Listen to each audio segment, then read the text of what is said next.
Malgré les préjugés, malgré le poids de la tradition et en dépit de la rude concurrence que leur impose la gente masculine, elles s'affirment, elles réussissent à sortir la tête de l'eau et à s'affirmer. Elles, ce sont les femmes leaders. Chers abonnés, recevez nos salutations, soyez les bienvenus. Ousmane Ouaminou, c'est mon nom. Nous sommes là dans le cadre de la toute première édition de votre web émission La Roue, produite à Maroua. Maroua, la cité capitale de la plus belle des régions. Leadership féminin à l'extrême nord, les femmes en parlent. C'est la première thématique de ce tout premier numéro de La Roue. La Roue est un programme de jeunes, comme je l'avais dit, qui met l'accent sur 3 aspects de la vie des jeunes.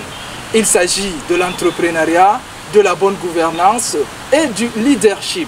Du leadership et plus précisément du leadership féminin, c'est de ça qu'il s'agit dans cette émission. Nous revenons après la page en couleur.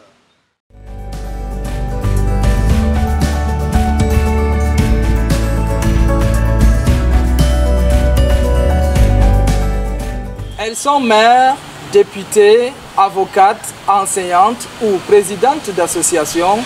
En dépit du fait qu'elles se comptent au bout du doigt, les femmes leaders de la région de l'extrême nord ont réaffirmé leur ferme volonté d'être des actrices du développement à part entière.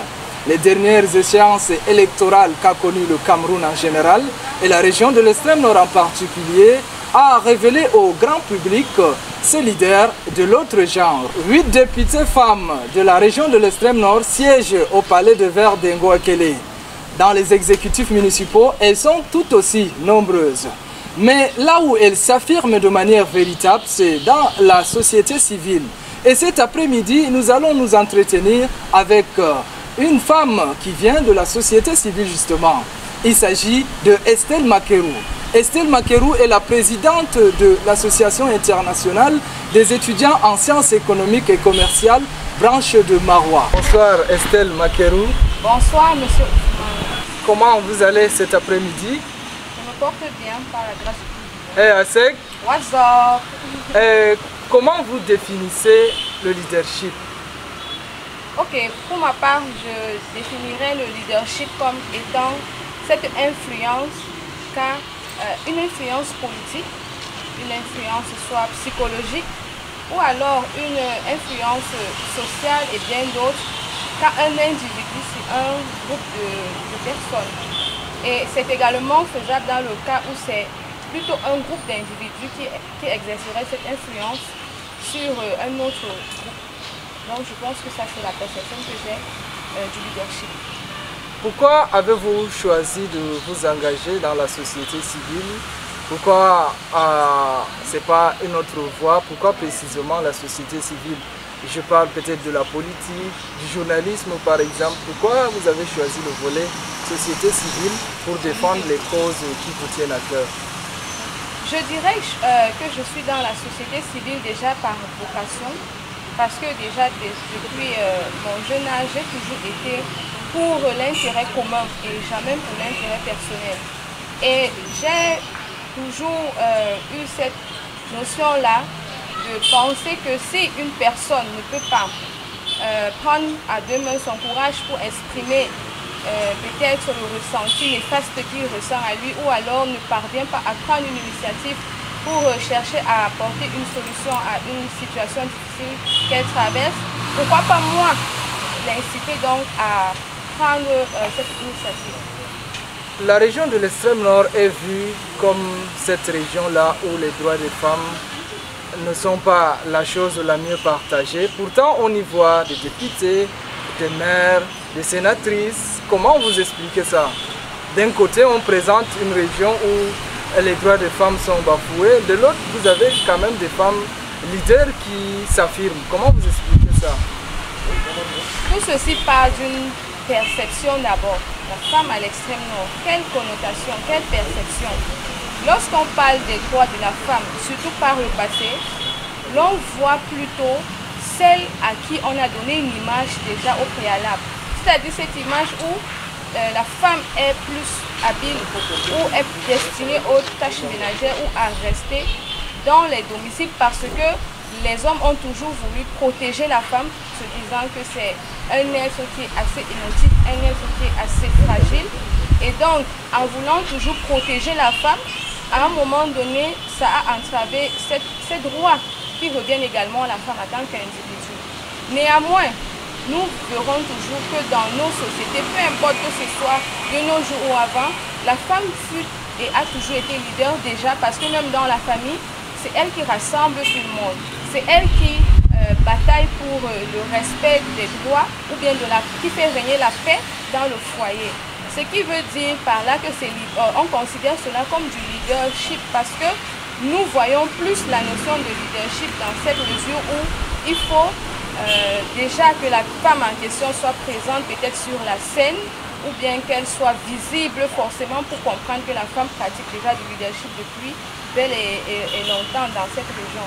Et aussi je dirais que cet essor ou bien cette tendance qui met maintenant la femme en avant, que ce soit dans les entreprises, que ce soit dans le gouvernement, dans les ONG, etc.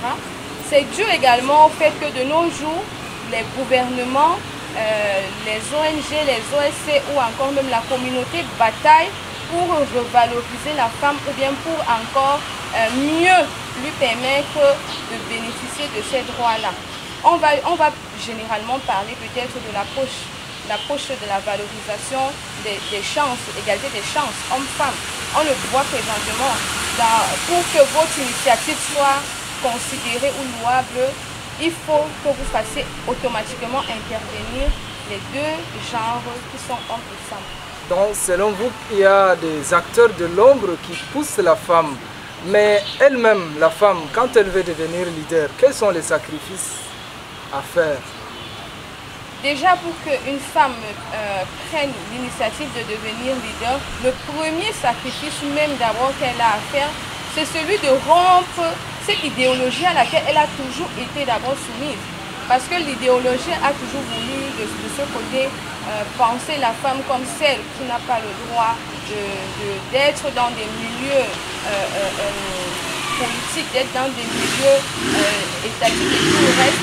Donc le premier défi, c'est d'abord qu'elle-même réussisse à rompre cette idéologie qu'elle a en elle. Parce que une fois, même si elle est mise au devant de la scène et qu'elle n'a pas pu remédier à cela, elle ne pourra même pas penser à s'exprimer de un. Et de deux, il faut savoir concilier famille et domaine d'intervention, je vais dire. Parce que déjà, la femme est d'abord celle-là qui doit s'occuper de la famille. Quand on dit s'occuper de la famille, localement, on voit directement prendre soin des enfants, prendre soin de son époux, etc. Et ça, c'est déjà une autre tâche, parce que généralement, on voit ça comme si c'était trop facile. Mais bon, c'est déjà une autre occupation pour la femme. Et maintenant, le sacrifice qu'elle doit faire, c'est qu'elle doit s'organiser en mettant de côté plus le divertissement, puisque la femme, c'est une personne qui est émotive. Et donc, il faut que le sacrifice, c'est de savoir mettre de côté certains divertissements, s'organiser, faire de sa journée ou de son temps une suite continue d'organisation, c'est-à-dire j'ai le temps pour faire les travaux ménagers, j'ai le temps pour me battre ou bien pour œuvrer dans le but de valoriser peut-être l'idéologie ou bien l'initiative que je souhaite mettre en avant. Et il y a aussi on doit aussi avoir une marge de temps où on accorde peut-être au travail que l'on a. Justement, le mariage ou la vie de couple n'est pas également un des sacrifices à faire parce que, considérant la région d'Extrême Nord, justement, j'en connais de femmes mères, de femmes députées qui n'ont jamais connu le mariage ou la vie de couple. Le mariage ou la vie de couple, c'est aussi un sacrifice à faire. Bien, là, nous parlons maintenant de l'individu même, nous ne parlons plus de la généralité.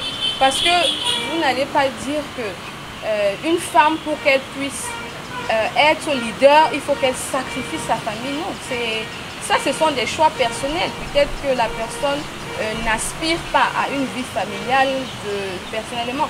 Et s'il arrive qu'une femme soit leader et que sa famille, ou bien qu'elle perde sa famille, ce serait justement parce qu'elle aurait souhaité mener plutôt un combat contre son conjoint, contre sa famille.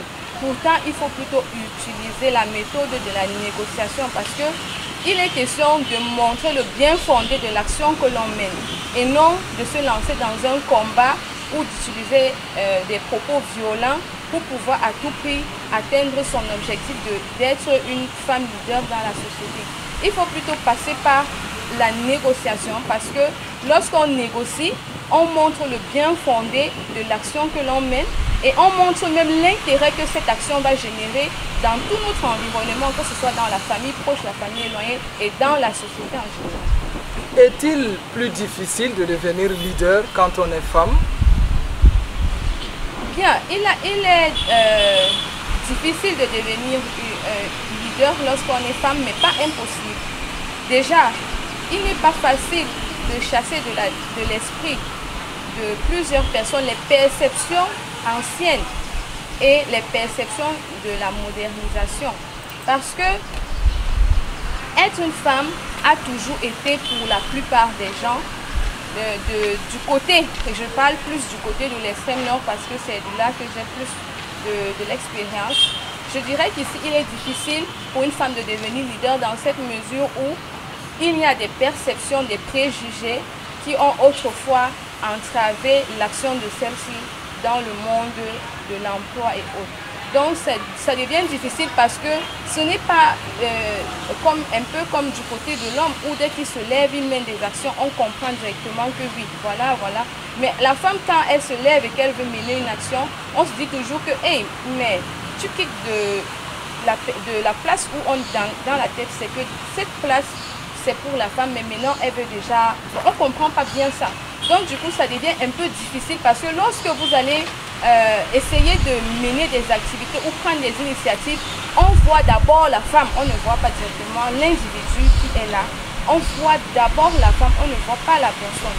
C'est lorsque cette femme est déterminée qu'elle parvient donc à montrer que non, je suis là en tant qu'individu d'abord. Je suis d'abord le paramètre de la femme de côté.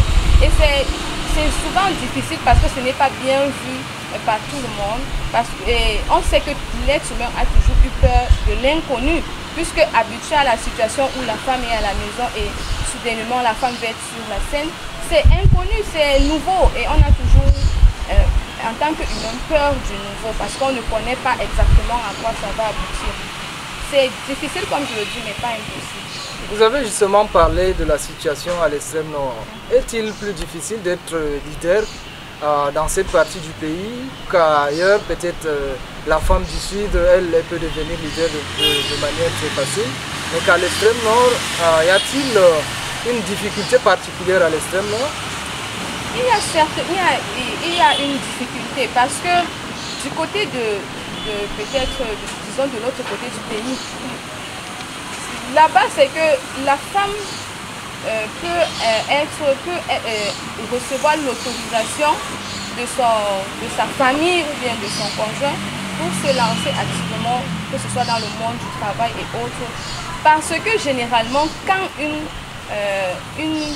une zone a déjà atteint un certain niveau de modernisation ou bien de développement, il devient impératif que les deux conjoints doivent être d'un apport dans la prise en charge de la famille. C'est pour cela que de l'autre côté, c'est un peu plus facile pour un homme de comprendre que sa femme peut sortir à tout moment, aller dans des rencontres, aller dans des réunions, aller et intervenir même sur les réseaux sociaux, se présenter. C'est plus facile pour un homme de l'autre côté de comprendre, ou bien de la famille, de l'autre côté de comprendre que oui, la femme œuvre, elle mène toutes ses actions, c'est vrai que c'est pour impacter positivement la société, mais c'est également pour que sa famille ait des revenus également, qu'elle prenne, elle assume, en fait, elle prend aussi la charge de la famille. Mais de notre côté, nous sommes encore plus axés sur la protection de la femme. C'est ce que je disais tout à l'heure. C'est qu'ici, on veut toujours protéger la femme parce que la femme est cet être qu'on a toujours considéré comme étant sensible, émotionnel. Et donc, on voudrait la protéger. Parce qu'on se dit que oui, une fois qu'elle se trouve à l'extérieur, elle est exposée à des agressions, elle est exposée à des détournements, elle est exposée à plein de mots. Et on se dit souvent que non, elle n'aura pas cette capacité-là de pouvoir gérer la situation. Et pourtant, c'est elle qui gère plusieurs situations dans le foyer, quand il y a toujours des problèmes, que ce soit dans la famille, même dans le quartier par exemple. Il y a des femmes que quand il y a des problèmes, c'est elles qui viennent faire la médiation, c'est elles qui proposent des solutions.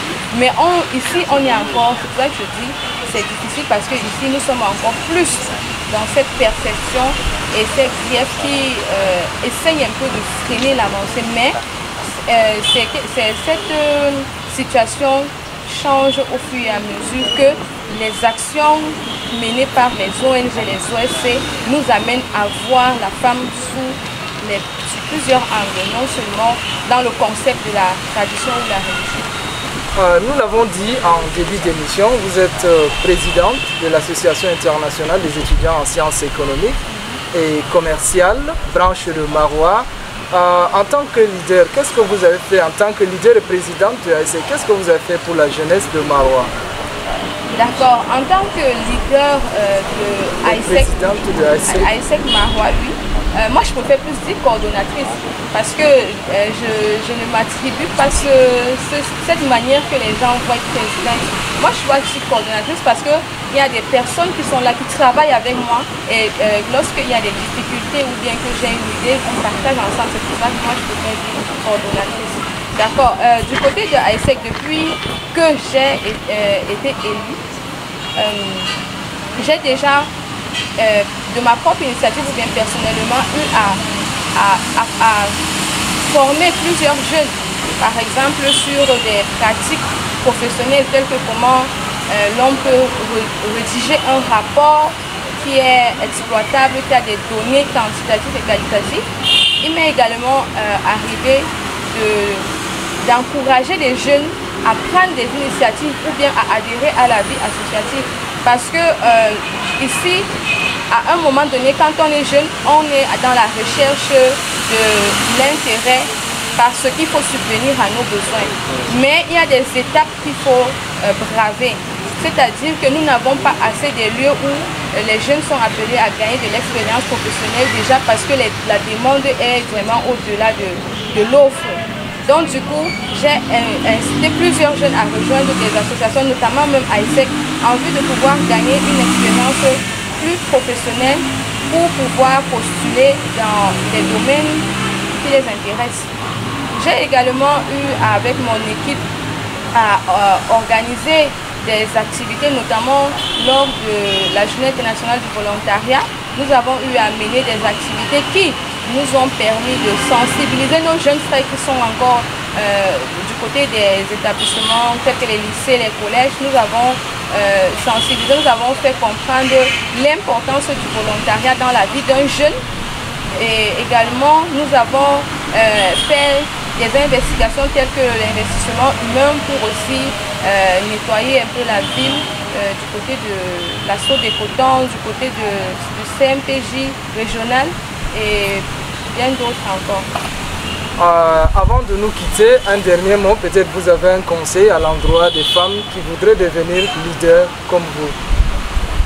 Ok, je ne vais pas trop m'attarder sur la question, mais ce que je peux dire déjà tout simplement, c'est que je dirais aux jeunes filles ou aux jeunes femmes qui souhaitent prendre des initiatives, de le faire correctement, parce que lorsqu'on le fait mal, on est déjà mal vu, parce qu'il y a déjà des perceptions qui sont dans la société à notre égard. Donc il faudrait faire les choses naturellement et rationnellement, ne pas se laisser intimider et il faut utiliser la non-violence. Parce que la communication non violente est la meilleure. Parce que grâce à cette communication, on démontre l'intérêt de l'action que l'on veut mener. Et non seulement cet intérêt pour nous, mais pour la communauté en général. Estelle Makerou, merci. Nous rappelons que vous êtes la présidente de AISEC Marois. C'est la fin de cette première phase. Nous revenons dans un instant pour le second face-à-face.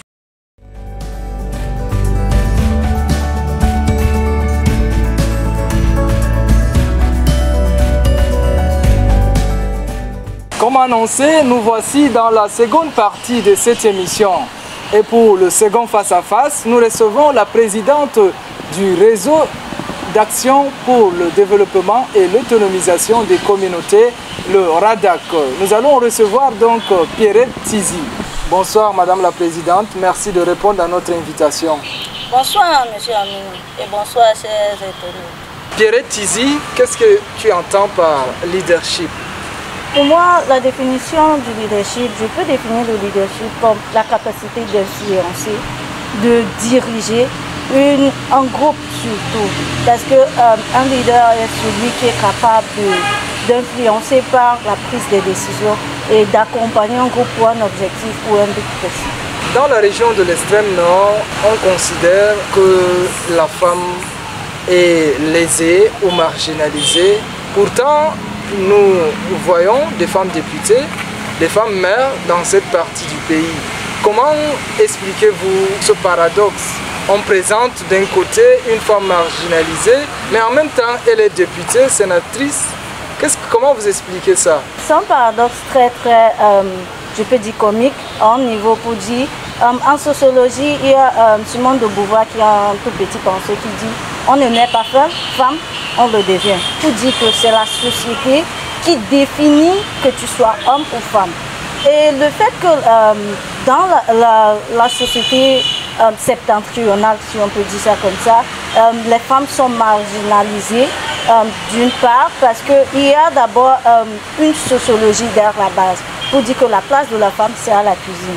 Oui, on a grandi avec cette philosophie-là ou cette idéologie-là que en tant que femme, quand tu nais, dès le bas âge, on t'apprend d'abord la cuisine et ensuite on t'apprend peut-être comment est-ce qu'on s'occupe, tu peux t'occuper de tes petits frères, tes petites soeurs, tu te dis non.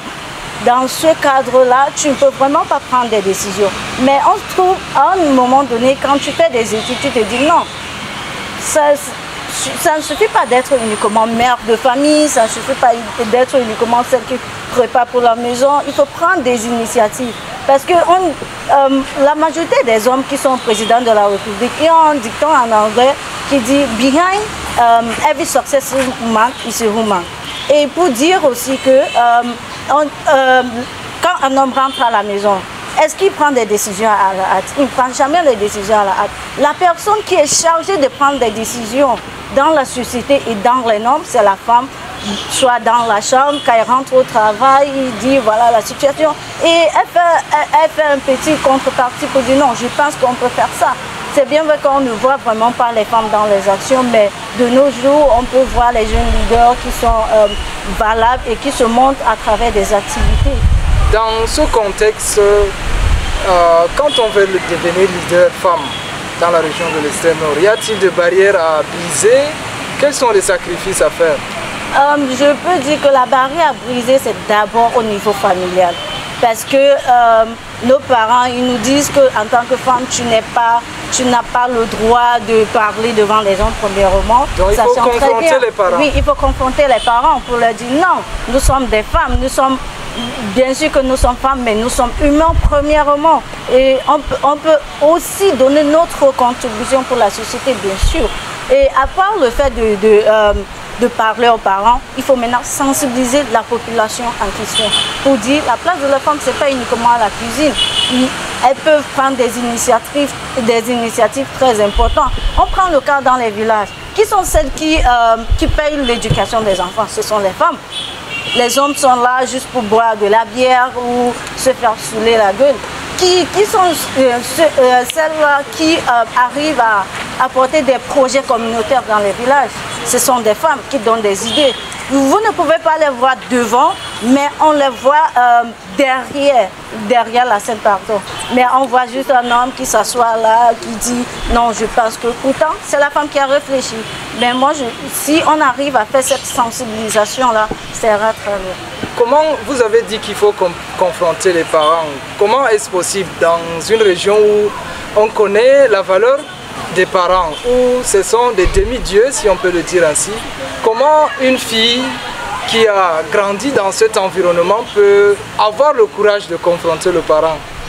Confronter, il y a plusieurs manières, pardon, comment on peut confronter les parents. Premièrement, si peut-être il y a un imam ou une dame hadja qui est une maman très qui se démarquent par des actions dans la communauté. Tu te rapproches de la maman pour dire non, tu as pu faire ça. Comment est-ce quelle est la démarche que tu as utilisée pour t'en sortir? Et aussi parfois, la liberté s'arrache. Pour dire vrai, parfois la liberté s'arrache. On n'a pas besoin de... Quand tu essayes d'aller tout doucement par la négociation ou un plaidoyer quelconque entre maman et fille ou entre papa et fille, ça ne marche pas. On essaie d'arracher cette liberté-là parce que moi, je suis un témoin ou un élément très vrai pour dire que je ne peux pas dire que ma liberté, j'ai négocié pour ça. Je l'ai arrachée pour que je sois où je suis aujourd'hui. Sortons du cadre de la région de l'extrême nord. Parlons du leadership de manière générale. Est-il plus difficile d'être leader quand on est femme? Oui, c'est très difficile pour être leader parce que premièrement, la plupart des opportunités sont toutes données aux hommes. Mais on regarde au niveau des Nations Unies maintenant, ils sont en train de promouvoir le leadership féminin. On dit au moins, grâce à Dieu, au moins on voit les actions des femmes. On sait très bien que la majorité des décisions qui ne se prennent pas derrière, ce sont les femmes qui sont derrière tout ça. Donc on essaie un peu de faire sortir les femmes pour dire non, vous êtes capables de faire ces actions-là. Oui, on voit dans les annonces des offres d'emploi, on dit toujours les candidatures féminines sont fortement encouragées. Oui, bien sûr. Vous êtes présidente du RADAC, présentez-nous le RADAC. Le RADAC, si je peux vous présenter le RADAC en quelques mots, c'est un réseau d'action pour le développement et l'autonomisation des communautés qui a comme activité phare l'insertion des jeunes filles de 15 à 35 ans, bien sûr, et l'alphabétisation des enfants de 2 ans seulement à 8 ans. Les activités que nous avons faites jusqu'à présent, il y a la formation des jeunes filles dans l'arrondissement de Moutoua, dans le domaine de la couture. Et on a eu pratiquement 15 filles que nous avons formées en couture. Et les enfants, nous avons eu un chiffre de 90 enfants déjà et ils ont bloqué l'année académique. Et par les initiatives communautaires des femmes qui se trouvent dans la communauté, qui ont vu nos actions et le chef du village, on a eu un terrain de 4 hectares qui a été offert à l'association pour la construction en question. Donc voilà en quelques mots nos activités. Vous êtes également chargé des relations publiques dans la dynamique mondiale des jeunes. Vous êtes chargé notamment du projet Précis Prévicos. Présentez-nous de manière brève en quoi consiste ce projet. Le projet Précis Prévicos qui est un projet dans 3 arrondissements, dans 3 communes. Dans la commune de Mokolo, la commune de Mora. Et pour cette année, nous avons ajouté Maroua 3e dans nos activités en question. Les années antérieures, depuis 2017, que ce projet qui a eu sa première phase terminée l'année dernière et la deuxième phase qui a débuté depuis mai. Nous sommes en préparation des descentes sur le terrain pour l'activité de la gestion de vie associative et la mobilisation des ressources. Et nous avons à la tête de ce projet Eric Captron, que vous connaissez très bien. Et je peux dire qu'après l'étude de base, voilà la phase des activités qui suivra dans ces 3 communes.